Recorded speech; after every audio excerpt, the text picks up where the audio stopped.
नमस्कार दोस्तों, मैं आपका भूपेंद्र नारायण सिंह भारतीय जनता पार्टी की एक बहुत बड़ी खबर के साथ आईएनसी टीवी पर आपका स्वागत करता हूं। खबर यह है कि भारतीय जनता पार्टी के अध्यक्ष जेपी नड्डा के लिए सियासी गड्ढा तैयार हो चुका है। आईएनसी टीवी के सूत्रों के मुताबिक नड्डा साहब के सियासी कद और पद पर कभी भी गाज गिर सकती है। इस बात की ज़्यादा संभावना हो गई है क्योंकि गुजरात में शपथ ग्रहण समारोह के बाद नड्डा जी के खिलाफ कार्रवाई की बात हमारे सूत्र बता रहे थे।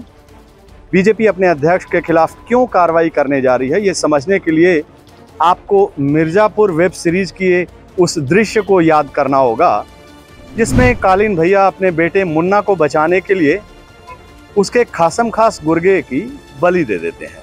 वहीं पर मुन्ना को सियासी ज्ञान मिलता है। क्या ज्ञान मिलता है कि जब कुर्बानी देने का टाइम आए तो कुर्बानी सिपाही की दी जाती है। राजा और राजकुमार तो जिंदा रहते हैं सिर्फ गद्दी पर बैठने के लिए।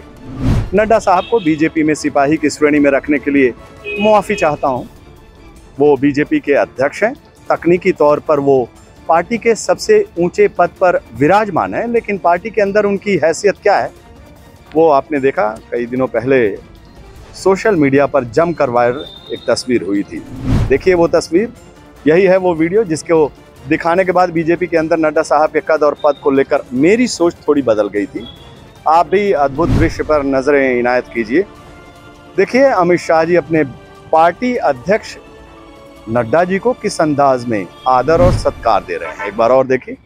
मोदी जी की नज़र सदा की तरह कैमरे की खोज में रहती है, इसी वजह से वो अपनी पार्टी के दो धुरंधरों के इस प्यार मोहब्बत का दीदार नहीं कर पाए, लेकिन पूरा विश्वास है कि बाद में उन्होंने इस वायरल वीडियो का ज़रूर लुत्फ उठाया होगा। कैमरे में संस्कारी पार्टी का जो सियासी संस्कार कैद हुआ वो सबके सामने है।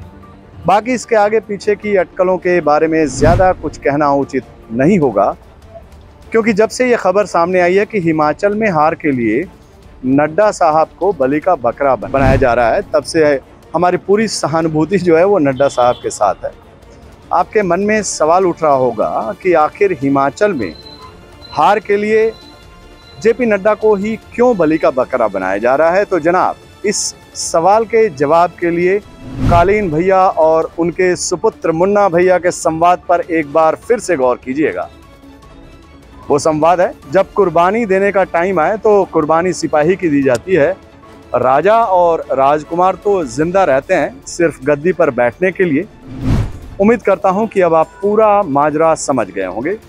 नड्डा साहब भले ही बीजेपी के राष्ट्रीय अध्यक्ष हैं, लेकिन व्यवहारिक तौर पर पार्टी के अंदर उनकी हैसियत अब एक सिपाही वाली ही है। राजा महाराज मोदी जी और शाह जी हैं। अब हिमाचल प्रदेश में पार्टी की हार का ठीकरा किसी के सिर पर फोड़ना ही था, ताकि मोदी जी और शाह जी की छवि पर कोई सवाल नहीं उठे। नहीं तो हकीकत यही है कि साल 2014 के बाद हुए हर चुनाव में मोदी जी की ही पार्टी का चेहरा हमेशा रहते रहे हैं। पार्टी मोदी जी के नाम पर ही वोट मांगती है। जीत का श्रेय भी मोदी ही जी को जाता है, लेकिन हार का श्रेय महामानव कैसे ले सकते हैं। सूत्रों के मुताबिक नड्डा साहब को बलि का बकरा बनाने की एक बड़ी वजह यह भी है कि वो खुद हिमाचल प्रदेश के हैं और इस लिहाज से अपने गृह राज्य में पार्टी के लचर प्रदर्शन को मुद्दा बनाकर उन पर कार्रवाई करना किसी को ज़्यादा नहीं खटेगा। और सबसे ज़्यादा उन्होंने हिमाचल प्रदेश में चुनाव प्रचार किया नड्डा जी ने।